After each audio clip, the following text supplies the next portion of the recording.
Welcome back, everybody. Let's take another break with Stephen, Mr. Stephen Shamus. Good to see you, my friend. How's it going? Wonderful. I'm very excited about this week's episode. It's a new year. It's Happy New Year. We get to talk about my favorite animated TV show that didn't last longer than a few seasons, and it's great. By the way, I think the countdown soon will be on to 3 years of doing the program, right? Because we're almost at 150. Yeah, right. It's 156, right? Would be 3 years. Yep. So close. Happy. What is a 3-year anniversary? So first year's paper. I think it's brass, maybe candles. It's candle. Let's say candles. I'm gonna send you what are those smelling the big candle company? 3 years, and we're still doing it. Still doing it. It's hard to believe. Still doing it. You still like to look at my face once a week. All right, what do we got today, Alex? We're jumping back into some fun stuff. We're gonna talk a little Fang Foom, probably my favorite Stanley Ditko creation over Spider-Man. Yes. We're gonna talk Street Sharks because fantastic. Love the Street Sharks. There's a new breed in the neighborhood. Some say they're just no good. Half shark, half man, fighting evil. That's the plan. Street Sharks.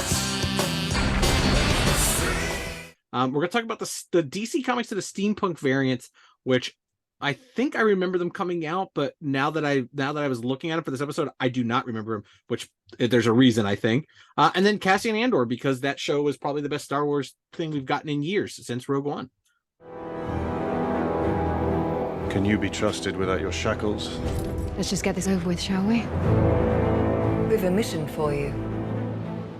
It's hard to believe we didn't talk about that one prior. I know. All right, what are we starting with, Alex? Fang Foom. So what I remember Fang Foom is when WizKids did the giant one, and they did an exclusive one at Wizard World. You would have thought that we were selling like gold, like 10 cents on the dollar. Yeah. The lines are wrapped up. That all they wanted was the Fang Foom. That's what I remember. Jeez. I gotta look those up. I want to see if they're still hot or if they've cooled down a little bit. But I mean, who's got them? I mean, that stuff's HeroClix is almost dead, I believe. I don't think people play it as much as they used to. HeroClix? I don't know. I'm gonna look it up. Yeah. All right. So talk to us about Fang Foom, Alex. Yeah, I think if you read comics, you know who Fang Foom is, but created by Stanley and Steve Ditko. He was an alien that came down to Earth and was essentially looks like a sleeping dragon. He has been in and out of the Marvel universe as a villain forever. The Fantastic Four fought him. In their early days. He's just one of those characters that's been in the kind of the Marvel universe for a very long time. He shows up every now and then. I would love to see him in the movie. And I thought we were going to get him at Shang-Chi when they started talking about dragons and stuff, but we didn't. But I think a Fang Foom Disney Plus 10 episode series is in the works. Please, Kevin Feige, if you're hearing this, make that happen. Yeah, and while we were talking, I looked it up. They're only about $60 to $75 for the Fang Foom. That's not bad. It's tough to ship. I think they cost more than that when they came out because they were oversized. They're huge. They're huge. I think something like that where the game, unless you're getting it for a statue, you're not really playing the game anymore. But I'd still buy one. All right. Strange Tales number 89, October of 1961.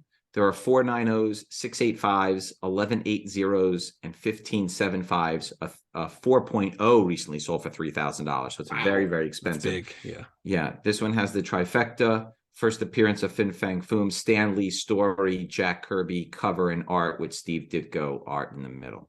Good stuff. So we always say that's the trifecta right there. Yeah.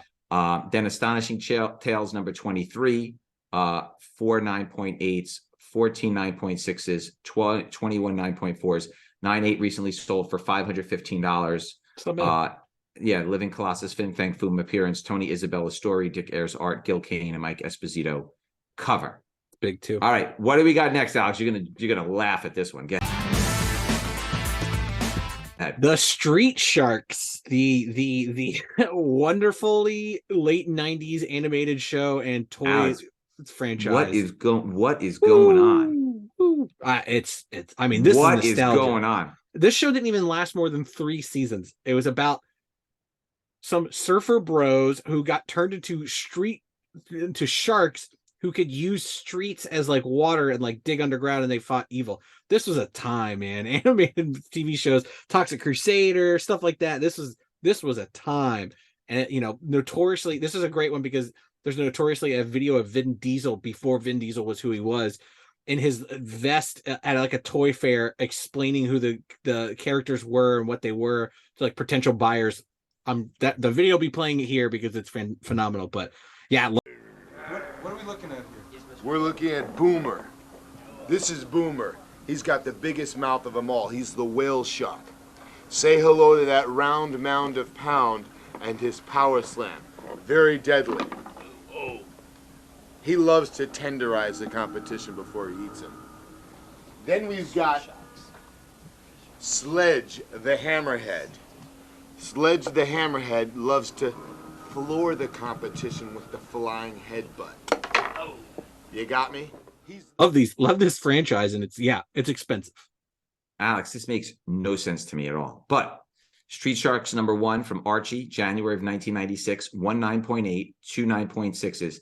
A 9.0 sold for $400, Alex. A 9.0. They are not cheap, my friend.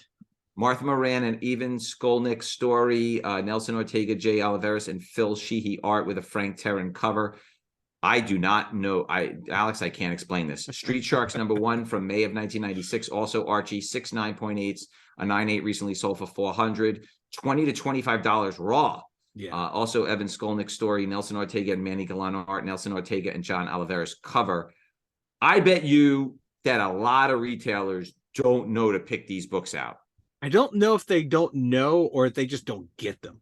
Because I don't remember seeing these at all at Midtown, and I saw a lot of collections. A lot of collections. I would have pulled these out and been like, who's buying these? Fans of the Street Sharks, man. Like it's crazy. It's crazy. And we'll talk a little bit more about how crazy it is during Alex's pick, because there's some crazy stuff there. Alex's pick of the week.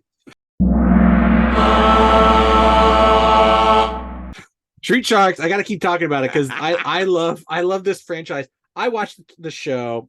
I did not buy the toys. I didn't buy the comics. I think it was too short-lived for me.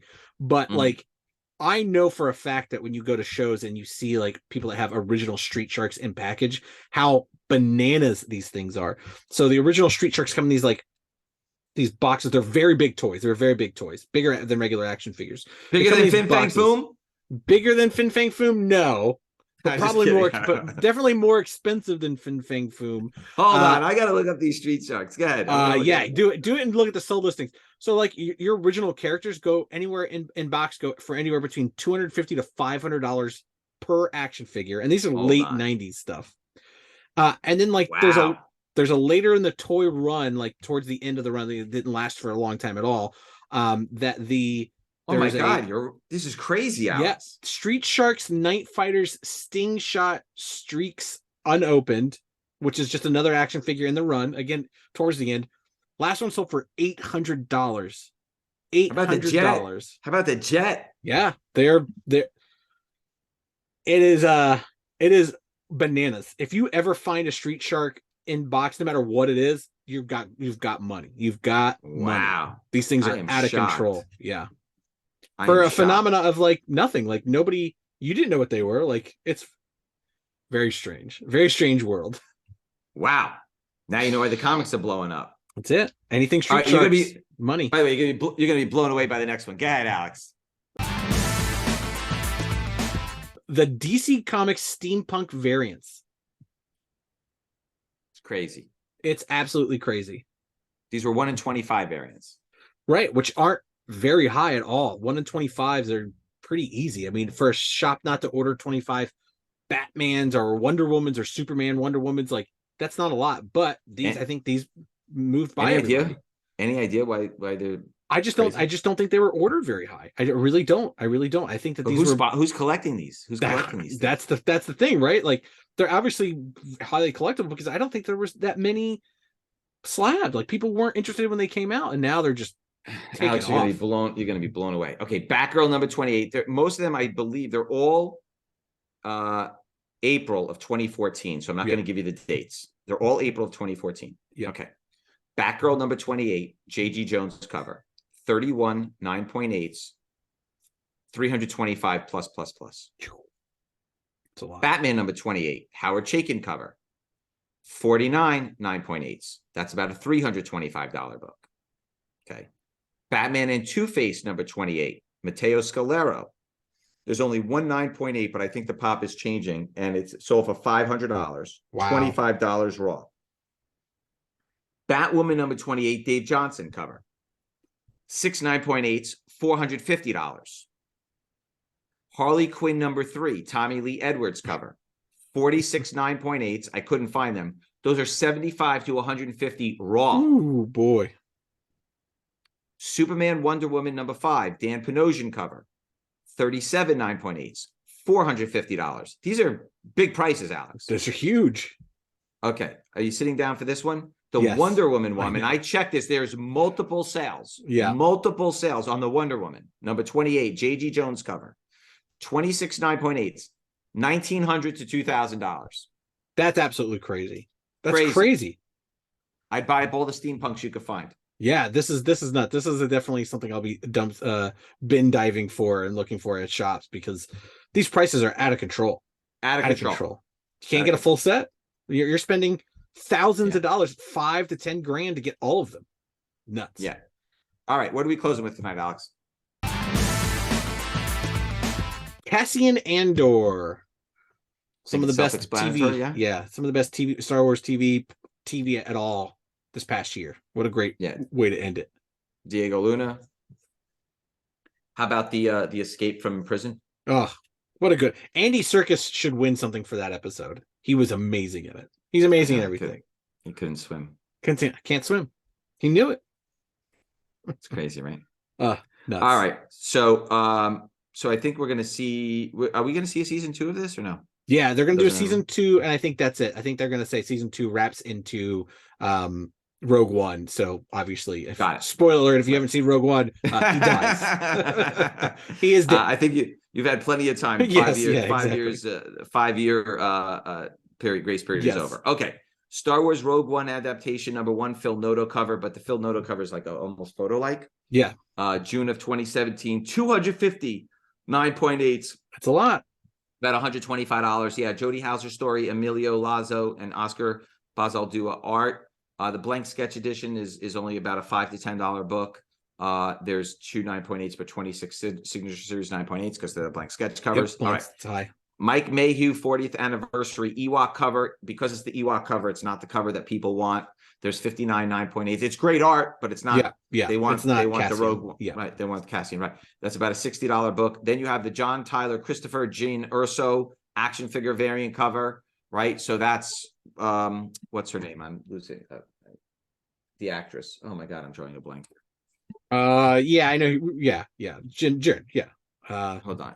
Yep, now we yep. have to look it up, Alex. Now it's going to bother me. Felicity Jane Urso. Jones. Felicity Jones. Felicity Jones, right? Yeah. Felicity Jones. Okay. So that's the Felicity Jones cover, 38 9.8s. That's a $325 book.